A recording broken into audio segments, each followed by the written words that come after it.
Hello and welcome to Jamie's Motion Graphics, episode 37. Today we're making this.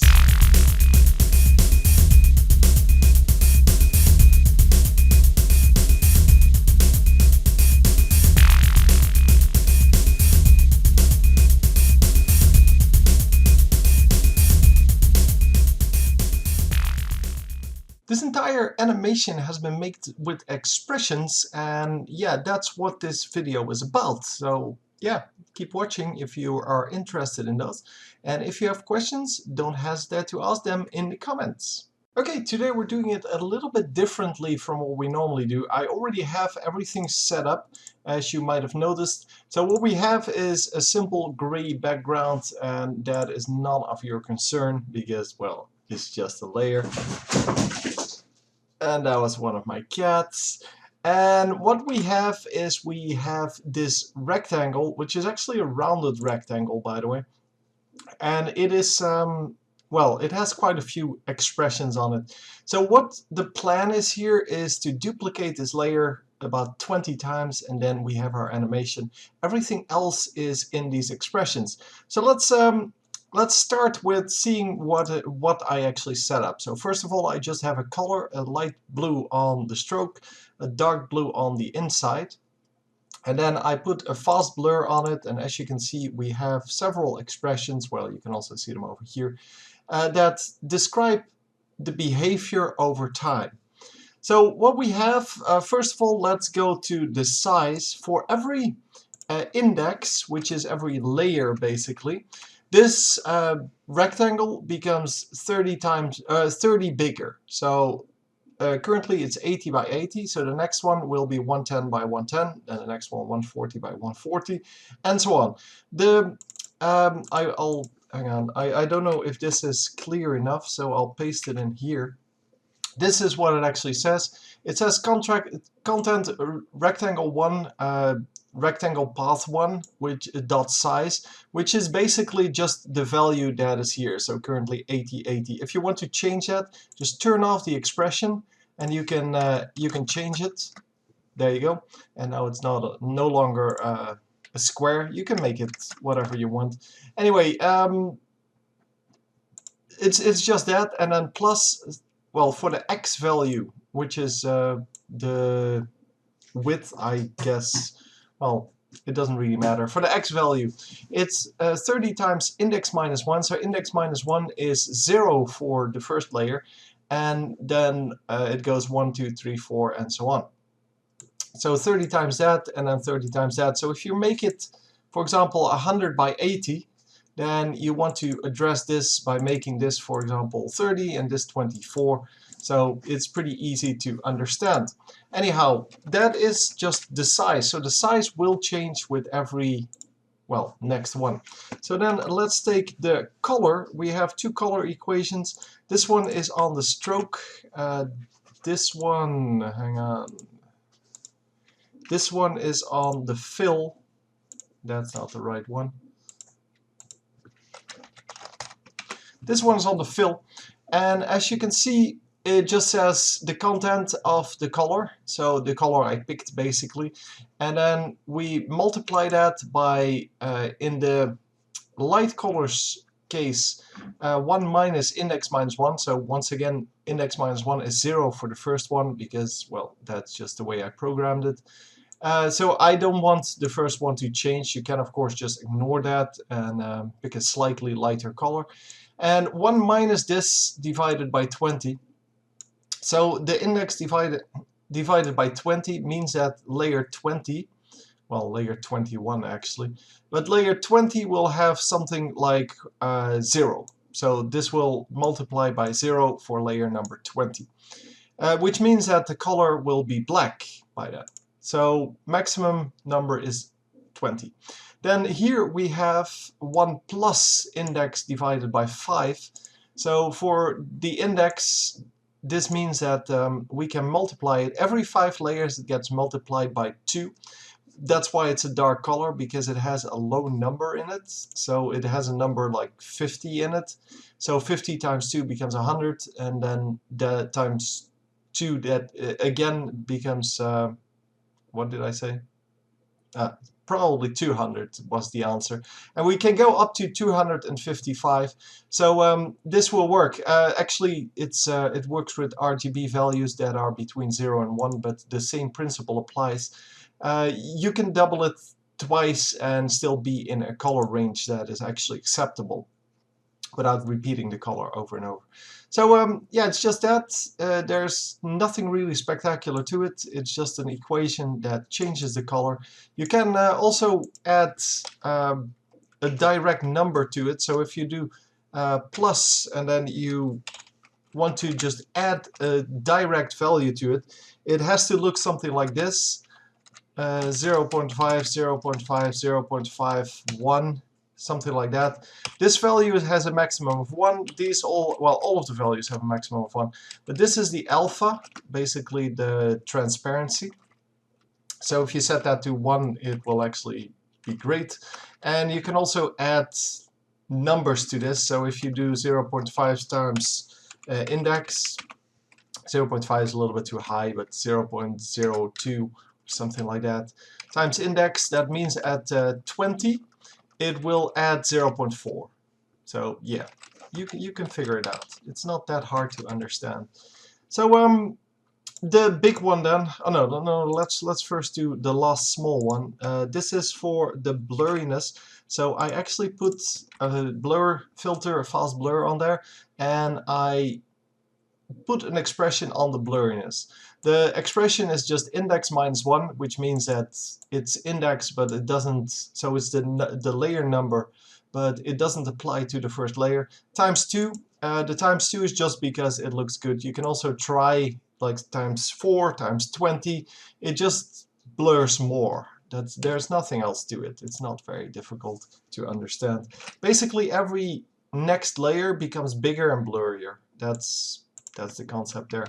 So and then this is our big equation. This is actually our time thing. So what it actually does, it's in rotation because all it does is rotation. We can also do a similar expression in the position.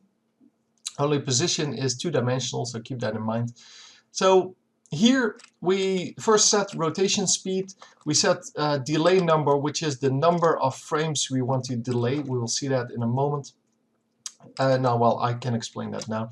But the delay is between this layer and the next. So if we take layer number 2 compared to layer number 1, there's currently 1 frame delay. So if we take number 20 compared to number 1, there will be 19 frames delay.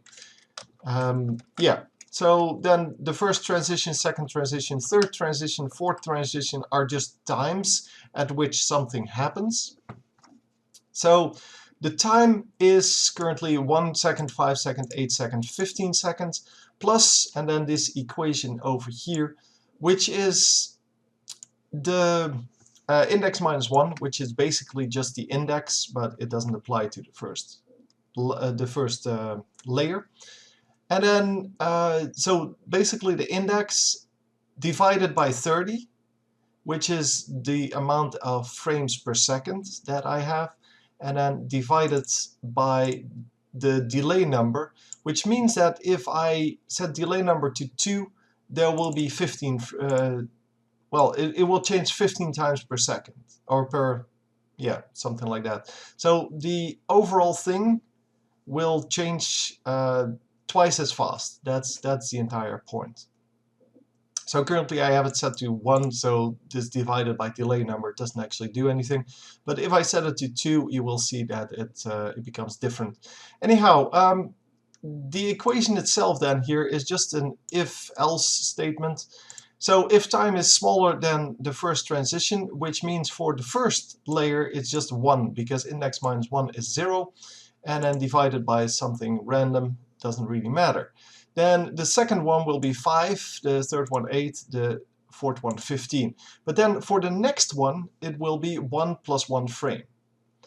So basically, this is what offsets the different layers. So up until that moment, so the first transition, it will be 0, so nothing will happen. And I'm doing this because I want to create a delay, but I can't go back in time.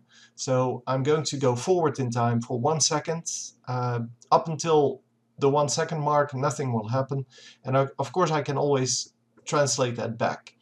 So I can just move the entire, no, just cut off the front end of the animation. It doesn't really matter. So then here, if it's smaller than the second transition, which is 5 seconds, then the rotation speed will be blah blah blah. This is between 1 second and 5 seconds. It's rotation speed, that's the number we set, times time minus the first transition, which means it's the current time minus the 1 second that we already had, because we do have to keep track that we don't get jumps in our rotation. So we need to take care of where we currently are before applying the next thing, and we will see that becomes more and more difficult. So if time is smaller than the third transition, that is bigger than the second one, so between 5 and 8, or whatever layer you're on, the rotation speed times second transition minus first transition, which is the rotation, the exact rotation when this equation, so from the previous time interval, times out. So it goes until time is as long as time is smaller than second trans, so as long as time is smaller than 5 seconds, this one will work. But then at 5 seconds it will stop working. So we basically take the rotation speed at 5 seconds and just say for the next 3 seconds it's exactly that. So it is exactly that amount of rotation. So it will freeze the animation right at that moment. Then the fourth transition is between 8 and 15, because then it starts moving again. So this part is actually what it's supposed to do. It has minus the rotation speed, so it rotates the other way, and then times time minus third transition. As I said, you need to take care of the fact that you already have the time going. So just like in the first or in the second one, here time minus first trans, you have to do time minus third trans here, because otherwise you get a jump in the rotation and you don't want that. So plus rotation speed times second trans minus first trans. This is the amount of rotation that we already had. We saw that over here. So we basically add that to our rotation that we're now making, because we want to prevent there being a jump. And then if we go past the 15-second mark, we just say we want this as our rotation. As you can see, there's no longer time in it, so it's a freeze frame, and it just stops rotating. So at 15 seconds it will stop rotating and it will never do anything again. So because of the index values here, it will change with every new layer that we have, and that's what makes this so awesome. So let's see how that works in practice. Yeah, I'm sorry if my cat is being too loud. I can't really do anything about it, unfortunately. So we're going to copy a few of these, and nothing happens until I actually stop copy pasting, because it has to catch up. And we actually have a very small amount here. I don't know if I changed something accidentally, because it's not supposed to be that small. It seems that I changed something in the size, because it's supposed to become a lot bigger. Not sure. Let's see. There you go. I don't know what happened. I didn't change anything.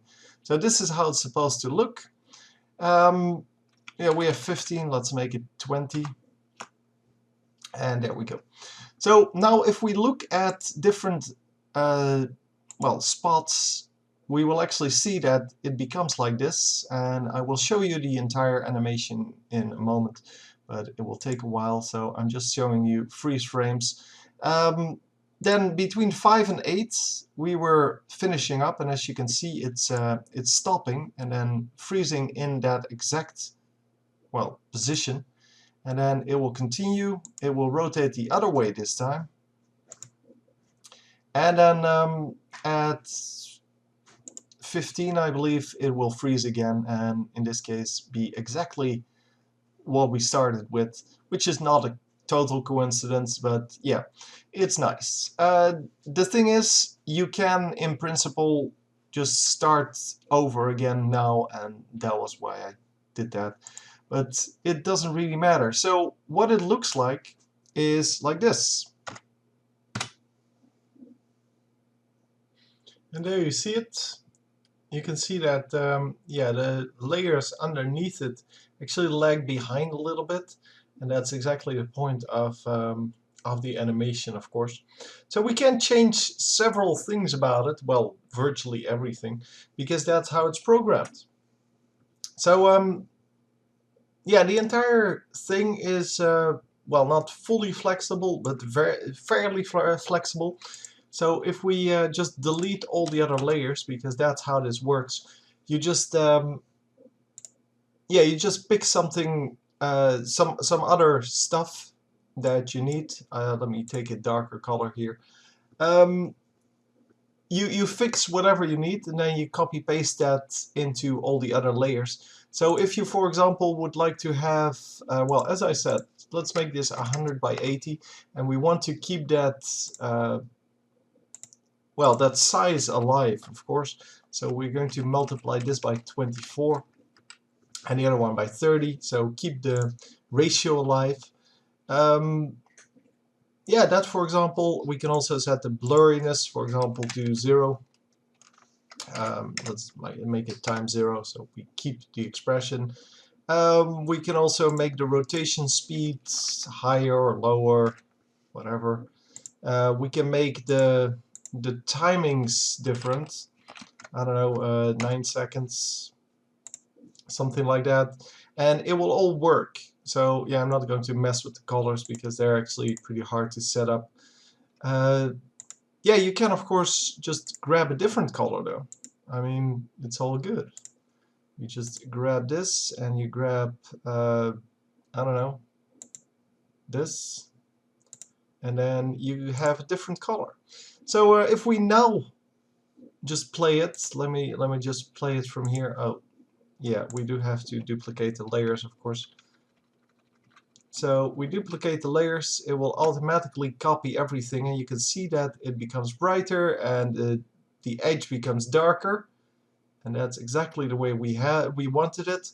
And yeah, if we play it, then the first second nothing will happen, and then it will start rotating, and you get a similar pattern. So yeah, it's awesome. So the way this all works is, well, because I programmed it to only react to the index and and time, everything else is fully flexible. That's why I made it so difficult, or wrote it down so difficultly. Yeah, for example, why do I define rotation speed on its own? Well, simply because if I don't, I would have to change it in every single one of these equations. So I would have to do it 4 times. Also with the delay number, I would have to do that like for everything that's over here. And yeah, that's not a good thing. You want those things to be on top of your, so the variables basically, you want those on top of your equations, and yeah, that's just it. So currently, as you can see, no blur on it because it's times 0. And you can also see the color difference, of course. You can, well, you can see that it rotated further. So the shelves are bigger than if I had 300. So if I had 200, for example, and I move it around a little bit. Oh, yeah, sorry. Actually have to do this, of course. Oh, that's actually pretty close. 19. That's 20. So this is the same moment, but you can see that the shelves are way different. And of course, well, we have the rotation being different because, well, we haven't rotated as far. So the other thing is, of course, we adjusted the shape. You can make a completely different shape if you would like to. You can also, instead of doing plus something here, so let's just delete this. and say times 1.01 times index, 1.1 probably. So now it becomes 10% bigger every iteration, every layer. And I don't know how big this becomes. Yeah, this becomes way too big. So it probably has to be something lower. So 1.02. Let's try that. And now it will scale with the size. Actually, how did that still become this big? Well, whatever. I guess it goes exponentially now. So yeah, you can see that it's fully flexible basically, and that's the way I wanted it, and that's the way I recommend you to program these things, because if you don't, then you get into trouble with well, if you're not satisfied with a certain part of your animation, and yeah, you don't want that, because if you get into trouble like that, then yeah, it's very hard to get out of it, because I guarantee you, you can't find the spot that you tried to edit, and if you just do it like this, you can always find whatever it was you were looking for, and you can immediately change that. So yeah, that's all I have to say about it. I hope this is useful to you. If you have something that you made with this, please show me. I would like to see it. Or if you have questions, please leave everything in the comments. I will see them, and yeah, I'm really wondering what people can make with this. Anyway, hope you enjoyed, hope you learned something, and I will see you next time.